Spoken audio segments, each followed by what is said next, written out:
Momma's dishwash liquid. Soft on hands.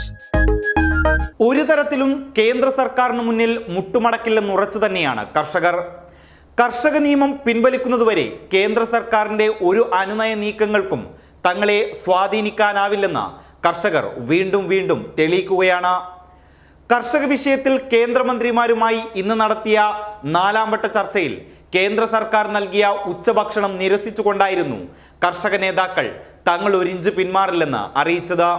കേന്ദ്ര സർക്കാരിന്റെ സൽക്കാരത്തിന് മുന്നിൽ സർക്കാർ നൽകുന്ന ഭക്ഷണമോ ചായയോ ഞങ്ങൾ സ്വീകരിക്കുന്നില്ലെന്നും ഞങ്ങൾക്കാവശ്യമുള്ള ഭക്ഷണം കൊണ്ടുവന്നിട്ടുണ്ടെന്നും കർഷക നേതാക്കൾ പറഞ്ഞു.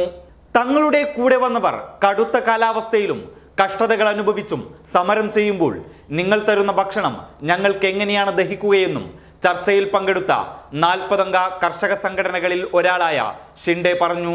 കർഷകർക്ക് സൽക്കാരം വാഗ്ദാനം ചെയ്ത് ഒരു നല്ല ആതിഥേയനാകാൻ ശ്രമിക്കുന്നതിന് മുമ്പ് പ്രശ്നങ്ങൾ പരിഹരിക്കുന്നതിൽ സർക്കാർ ശ്രദ്ധ കേന്ദ്രീകരിക്കണമെന്നും കർഷക നേതാക്കൾ മാധ്യമങ്ങളോട് പറഞ്ഞു.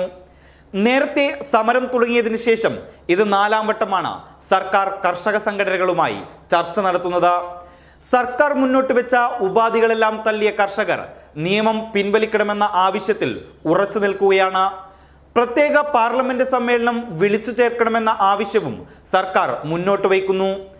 അതേസമയം കർഷക സമരം കൂടുതൽ കരുത്താർജിക്കുകയാണ്. ദേശീയ തലത്തിലും അന്തർദേശീയ തലത്തിലും സമരങ്ങൾക്ക് പിന്തുണയും ഏറി വരികയാണ്.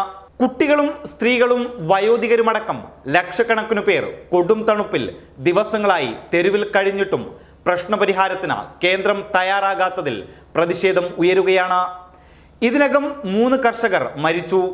ഡിസംബർ 5-ന് പ്രധാനമന്ത്രി നരേന്ദ്രമോദിയുടെയും അംബാനി അദാനി തുടങ്ങി കോർപ്പറേറ്റ് വമ്പന്മാരുടെ കോലങ്ങൾ രാജ്യവ്യാപകമായി കത്തിക്കാനും തീരുമാനിച്ചിട്ടുണ്ട്. പഞ്ചാബിൽ നിന്നുള്ള കായിക താരങ്ങൾ പ്രതിഷേധ സൂചകമായി ദേശീയ ബഹുമതികൾ മടക്കി നൽകുകയും ചെയ്തു. ഉത്തർപ്രദേശിൽ നിന്ന് ആയിരക്കണക്കിന് കർഷകർ പ്രക്ഷോഭത്തിൽ അണിചേർന്നതോടെ നോയിഡയും പ്രക്ഷുബ്ധമായി. ഡൽഹി നോയിഡ അതിർത്തിയിലെ ഗൗതം ബുദ്ധ് നഗർ പ്രവേശന കവാടത്തിൽ കർഷകർ സമരകേന്ദ്രം തുറന്നു. നോയിഡ ഗ്രേറ്റർ നോയിഡ എക്സ്പ്രേവേയിൽ കർഷകർ പ്രതിഷേധിച്ചതിനെ തുടർന്ന് DNC ഫ്ലൈവേ പോലീസ് അടിച്ചു. ഡൽഹിയുടെയും ഉത്തർപ്രദേശിന്റെയും മറ്റൊരു അതിർത്തിയായ ഗാസിപൂരിലും കർഷകർ തമ്പടിച്ചിരിക്കുകയാണ്. വൻതോതിൽ കർഷകർ എത്തുന്നതിനാൽ പോലീസിന്റെ സന്നാഹവും വിപുലമാക്കിയിട്ടുണ്ട്. ദ്രുതകർമ്മസേനയെയും നിയോഗിച്ചു. ആയിരക്കണക്കിന് കർഷകർ ഇവിടെയും തമ്പടിച്ചിരിക്കുകയാണ്. കർഷകരുടെ ആവശ്യങ്ങൾ ചർച്ച ചെയ്യാൻ കേന്ദ്രം പ്രത്യേക യോഗം വിളിക്കണമെന്നാണ് കർഷകരുടെ ആവശ്യം. ഇനിയും സർക്കാർ കർഷകരെ അവഗണിച്ചാൽ ആദ്യം രാജ്യതലസ്ഥാനത്തും പിന്നാലെ രാജ്യവ്യാപകമായും ചരക്ക് നീക്കം സ്തംഭിപ്പിക്കുമെന്ന് ട്രക്ക് ഉടമകളുടെ സംഘടന വ്യക്തമാക്കിയിട്ടുണ്ട്. കർഷക സമരത്തിന് ഐക്യദാർഢ്യം പ്രഖ്യാപിച്ച ട്രക്കുകളുടെ സർവീസ് നിർത്തിവെക്കാനാണ് സംഘടനയുടെ തീരുമാനം. News desk public Kerala.